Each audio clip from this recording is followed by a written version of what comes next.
Escolhendo as fotos para essa introdução, eu só conseguia pensar em Gil e Caetano cantando Eu vim da Bahia, mas eu volto pra lá. Eu vim da Bahia, mas algum dia eu ainda volto pra lá. Porque, pra quem não sabe, eu vim da Bahia. Eu nasci em Salvador, em 28 de abril de 93. Depois de um tempo fui morar em São Paulo e foi lá que eu fiquei. Até decidir embalar tudo, entrar num avião e vim aqui para a Ucrânia. Eu cheguei já tem quase 3 anos. E no vídeo de hoje a gente vai conversar sobre um livro e também sobre essa minha jornada.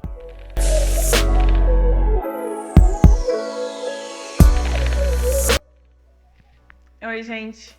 No vídeo de hoje a gente vai conversar sobre a minha vida.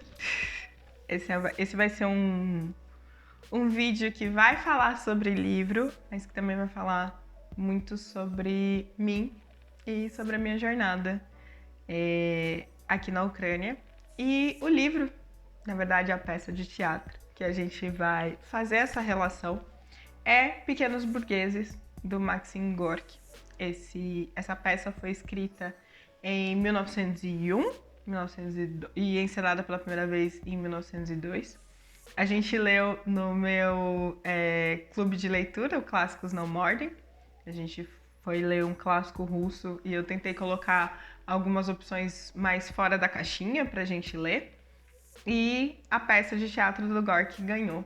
E nessa peça a gente vai acompanhar uma família pequena burguesa, uma família de classe média ali da Rússia pré-revolução.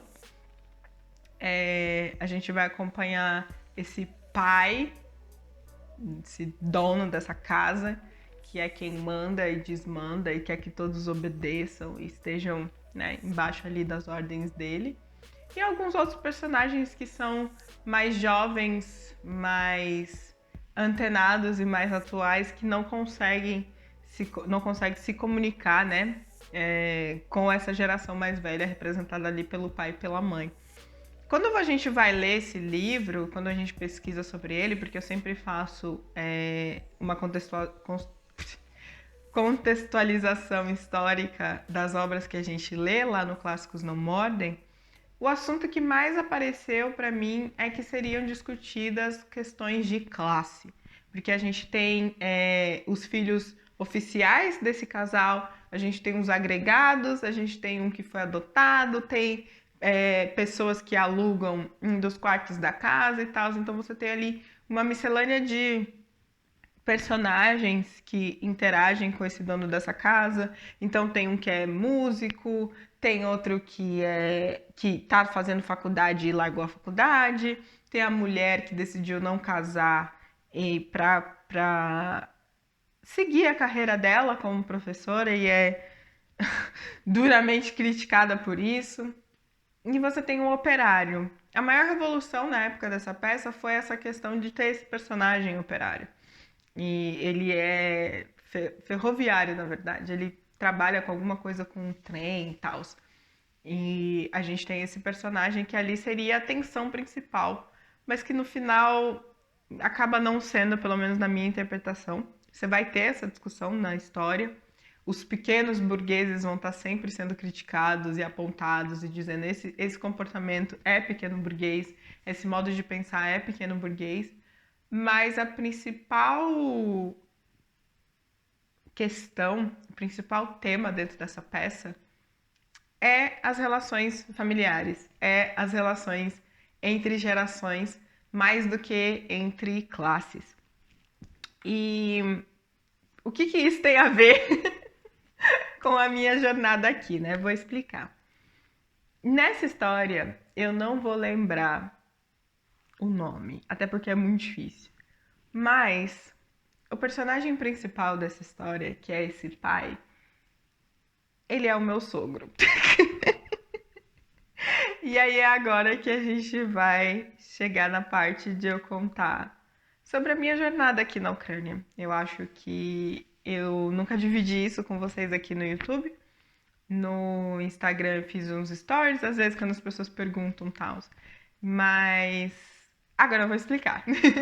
Então, eu cheguei na Ucrânia no dia 8 de dezembro de 2018. Já tem 2 anos. E 4 meses. No dia que eu gravo esse vídeo. E eu decidi vir pra cá porque o meu marido é daqui, né? Na época a gente era só noivo. Ele nasceu quando a Ucrânia ainda era parte da União Soviética, então ele tem a certidão de nascimento que um lado é registro da União Soviética, no outro é registro como Ucrânia independente. E ele morou no Brasil por quase 5 anos. E durante todo esse período ele não tinha voltado para cá, nem os pais dele tinham ido visitar ele. E ele é filho único. E na época eu tava trabalhando num canal de televisão, 24 horas de notícias, e eu tava muito mal. Eu trabalhava de madrugada, eu entrava às 11 da noite e saía às 7 da manhã.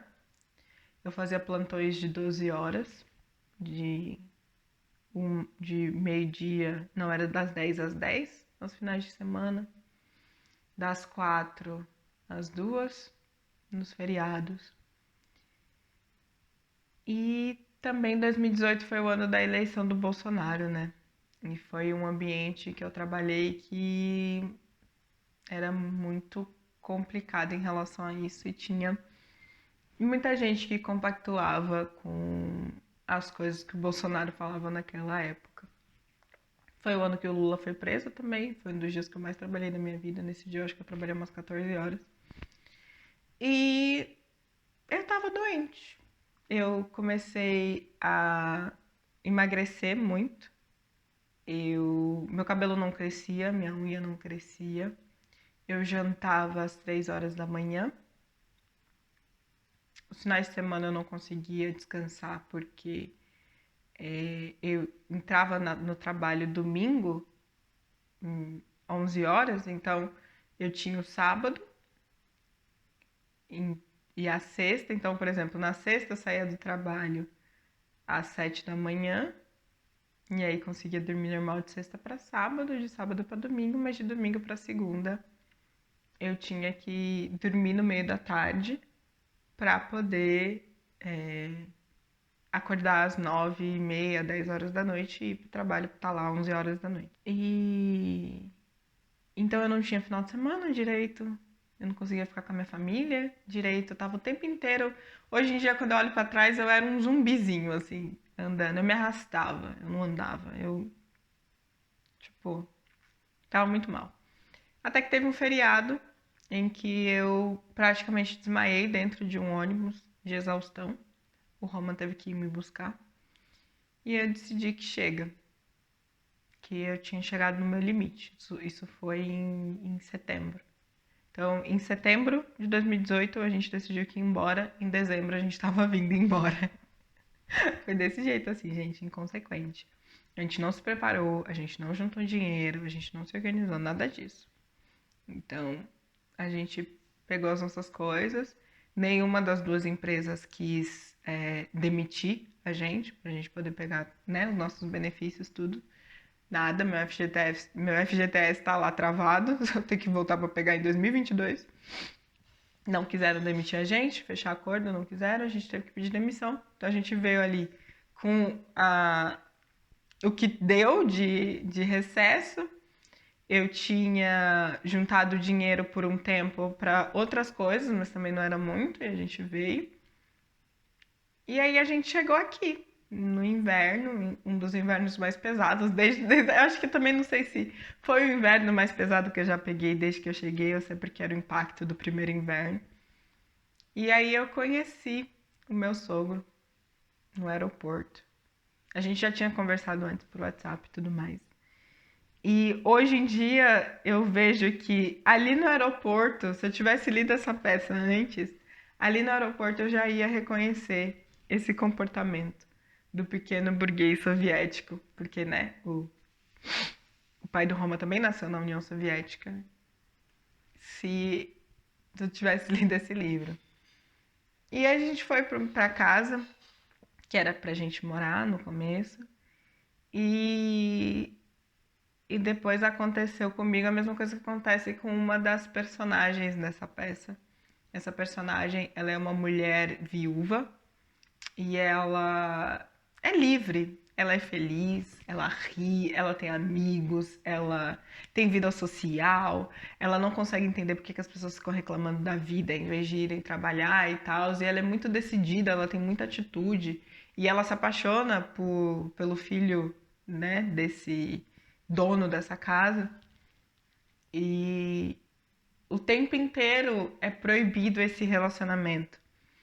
E no final, essa personagem ela é expulsa, porque ela alugava um dos quartos e ela é expulsa ali daquela casa, né? Então, se você quer viver com ela, você vai viver em outro lugar.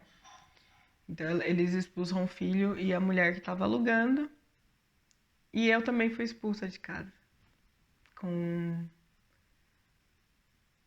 15 dias de Ucrânia, porque eu não estava seguindo as regras da casa, só porque eu queria limpar aquele muquifo. E aí, se você quer viver com ela, você vai viver em outro lugar. E a gente foi. E aí a gente mora aqui agora, 2 anos. Mas o que eu queria que vocês entendessem sobre esse meu começo de vida aqui na Ucrânia era essa relação e essa ideia e esse apego a um modo de vida e um modo de encarar a vida que uma geração mais velha às vezes tem, se comparado com uma geração nova. Claro que teve outras questões, a gente pode colocar racismo, a gente pode colocar, ai meu Deus, aquela coisa quando conta pessoas de outras nacionalidades também nesse pote. Mas para além disso, o que eu vi ali foi um choque de gerações. E o que tem na peça também é um choque de gerações. É uma geração mais nova deprimida e perdida, uma geração mais velha teimosa e carrancuda. E é uma coisa que assim, que é por isso que eu gosto de ler livro clássico, sabe? Porque foi escrito em 1902.